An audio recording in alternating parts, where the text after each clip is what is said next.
வாங்க ஒரு சிம்பிளான விஷயத்த பார்க்கலாம். வாங்க, நம்ம கிட்ட இருக்கிற சாதாரண கால்குலேட்டர்ல சில கணக்குகளை போடவே முடியாது இல்லையா? சில கணக்குகள் ரொம்ப ரொம்ப பெருசா சிக்கலா இருக்கும். அப்போ அது தீர்க்க நமக்கு அதை விட சக்தி வாய்ந்த ஒண்ணு தேவைப்படும். அப்படியான பிரம்மாண்டமான அறிவியல் கணக்குகளை எப்படி தீர்க்கிறதுன்னு தான் நாம இப்ப பார்க்க போறோம். சரி, உங்ககிட்ட ஒரு கேள்வி. யோசிச்சு பாருங்களேன். ஒரே நேரத்துல லட்சக்கணக்கான அறிவியல் சமன்பாடுகளை நீங்க தீர்க்கணும்னா அதை எப்படி செய்வீங்க? இது ஏதோ சும்மா கேட்கிற கேள்வி இல்ல, பல விஞ்ஞானிகளோட நிஜமான சவால் இதுதான். இதுக்கான பதில் ரொம்ப சிம்பிள்.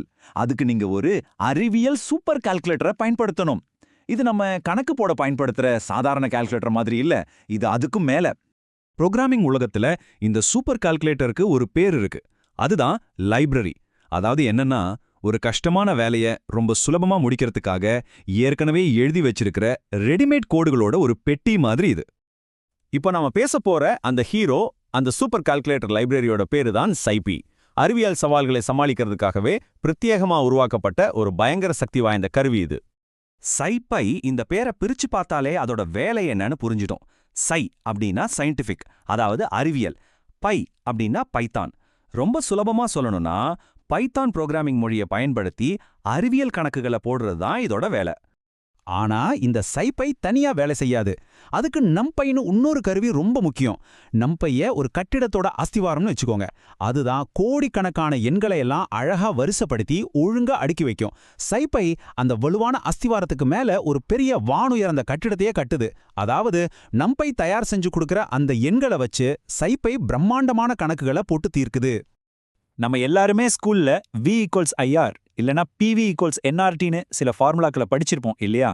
பார்க்கறதுக்கு ரொம்ப சிம்பிளா இருந்தாலும் இந்த மாதிரி ஃபார்முலாக்களை வச்சு தான் பெரிய பெரிய விஷயங்களை கணக்கிடுறாங்க. SciPy இந்த மாதிரி ஃபார்முலாக்களை எடுத்துக்குது. அப்புறம் அதை ஒரு கம்ப்யூட்டரால சில நொடிகள்ல தீர்க்கக்கூடிய பிரச்சனைகளா மாத்துது.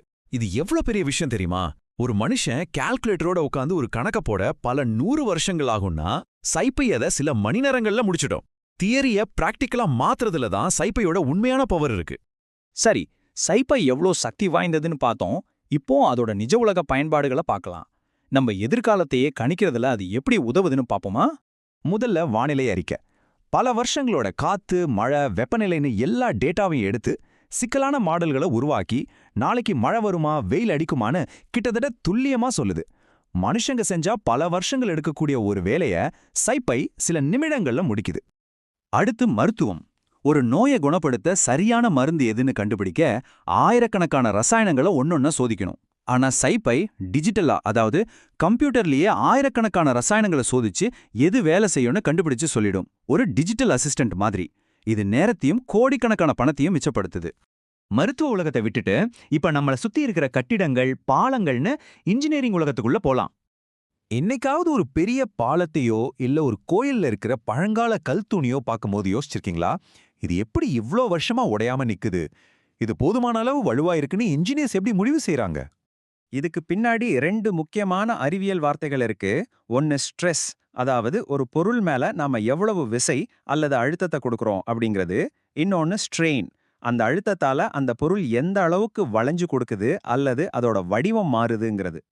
இப்போ ஒரு பாலம் மேல 100 லாரி ஒரே நேரத்துல போனா எவ்வளோ ஸ்ட்ரெஸ் உருவாகும், அதனால அந்த பாலம் எவ்வளோ ஸ்ட்ரெயின் ஆகும், அதாவது வளையோன்னு துல்லியமா கணக்கிடுறதுக்கு SciPy தான் உதவுது. இந்த கணக்கீடு தான் நம்மோட பாதுகாப்பை உறுதி செய்யுது.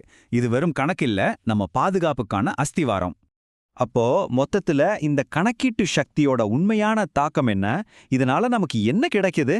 சுருக்கமா சொல்லணும்னா, துல்லியமான வானிலை அறிக்கை, வேகமான மருத்துவ கண்டுபிடிப்புகள், பாதுகாப்பான பாலங்கள், கட்டிடங்கள்னு நாம பார்க்குற பல விஷயங்களுக்கு பின்னாடி SciPy மாதிரி கருவிகளோட பங்கு ரொம்ப பெருசு.